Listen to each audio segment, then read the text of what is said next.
एक नदी के किनारे उसी नदी से जुड़ा एक बड़ा जलाशय था। जलाशय में पानी गहरा होता है, इसलिए उसमें काई तथा मछलियों का प्रिय भोजन जलीय सूक्ष्म पौधे उगते हैं। ऐसे स्थान मछलियों को बहुत रास आते हैं। उस जलाशय में भी नदी से बहुत सी मछलियां आकर रहती थीं। अंडे देने के लिए तो सभी मछलियां उस जलाशय में आती थीं।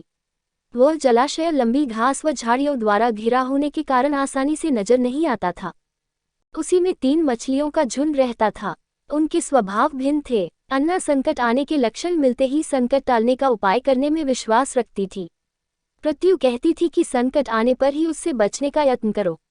यज्ञी का सोचना था कि संकट को टालने या उससे बचने की बात बेकार है, करने कराने से कुछ नहीं होता, जो किस्मत में लिखा है वह होकर रहेगा। एक दिन शाम को मछुआरे नदी में मछलियां पकड़कर घर जा रहे थे। बहुत कम मछलियां उनके जालों में फंसी थी, अतः उनके चेहरे उदास थे। तभी उन्हें झाड़ियों के ऊपर मछलीखोर पक्षियों का झुंड जाता दिखाई दिया। सबकी चोंच में मछलियां दबी थी। वे चौंके।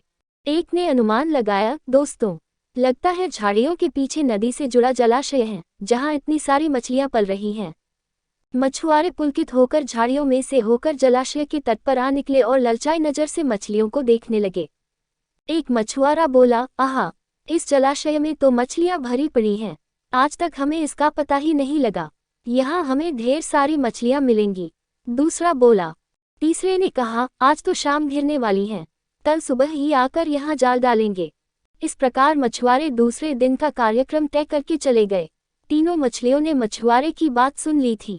अन्ना मछली ने कहा, साथियों, तुमने मछुआरे की बात सुन ली। अब हमारा यहाँ रहना खतरे से खाली नहीं है। खतरे की सूचना हमें मिल गई है। समय रहते अपनी जान बचाने का उपाय करना चाहिए। मैं तो अभी ही इस जलाशय को छोड़कर नहर के रास्ते नदी में जा रही हूँ।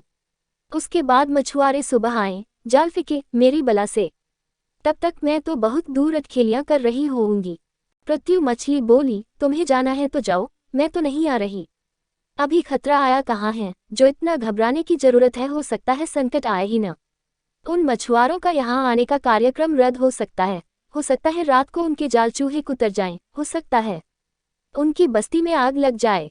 भूचाल आकर उनके गांव को नष्ट कर सकता है, या रात को मूसलाधार वर्षा आ सकती है और बाद में उनका गांव बह सकता है। इसलिए उनका आना निश्चित नहीं है। जब वह आएंगे तब की तब सोचेंगे। हो सकता है मैं उनके जाल में ही न फंसूं। यज्ञी ने अपनी भाग्यवादी बात कही, भागने से कुछ नहीं होने का। मछुआरों को आना है तो वह आएंगे। हमें जाल में फंसना है तो हम फंसेंगे। किस्मत में मरना ही लिखा है तो क्या किया जा सकता है। इस प्रकार अन्ना तो उसी समय वहां से चली गई। प्रत्यु और यज्ञी जलाशय में ही रही। भोर हुई तो मछुआरे अपने जाल को लेकर आए और लगे जलाशय में जाल फेंकने और मछलियां पकड़ने। प्रत्यु ने संकट को आए देखा तो लगी जान बचाने के उपाय सोचने। उसका दिमाग तेजी से काम करने लगा। आसपास छिपने के लिए कोई खोखली जगह भी नहीं थी। तभी उसे याद आया कि उस जलाशय में काफी दिनों से एक मरे हुए ऊदबिलाव की लाश तैरती रही है। वह उसके बचाव के काम आ सकती है। जल्दी ही उसे वह लाश मिल गई। लाश सड़ने लगी थी। प्रत्यु लाश के पेट में घुस गई और सड़ती लाश की सड़ांध अपने ऊपर लपेटकर बाहर निकली। कुछ ही देर में मछुआरे के जाल में प्रत्यु फंस गई। मछुआरे ने अपना जाल खींचा और मछलियों को किनारे पर जाल से उलट दिया। बाकी मछलियां तो तड़पने लगी, परंतु प्रत्यु दम साध कर मरी हुई मछली की तरह पड़ी रही। मछुआरे को सड़ांध का भापका लगा तो मछलियों को देखने लगा। उसने निश्चल पड़ी प्रत्यु को उठाया और सूंघा, आग, ये तो कई दिनों की मरी मछली है, सड़ चुकी है। ऐसे बड़बड़ाकर बुरा सा मुंह बनाकर उस मछुआरे ने प्रत्यु को जलाशय में फेंक दिया। प्रत्यु अपनी बुद्धि का प्रयोग कर संकट से बच निकलने में सफल हो गई थी। पानी में गिरते ही उसने गोता लगाया और सुरक्षित गहराई में पहुंचकर जान की खैर मनाई।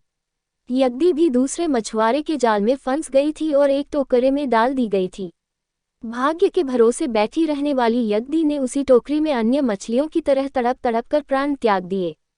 सीख, भाग्य भी उन्हीं का साथ देता है जो कर्म में विश्वास रखते हैं और कर्म को प्रधान मानते हैं। भाग्य के भरोसे हाथ पर हाथ रखकर बैठे रहने वाले का विनाश निश्चित है।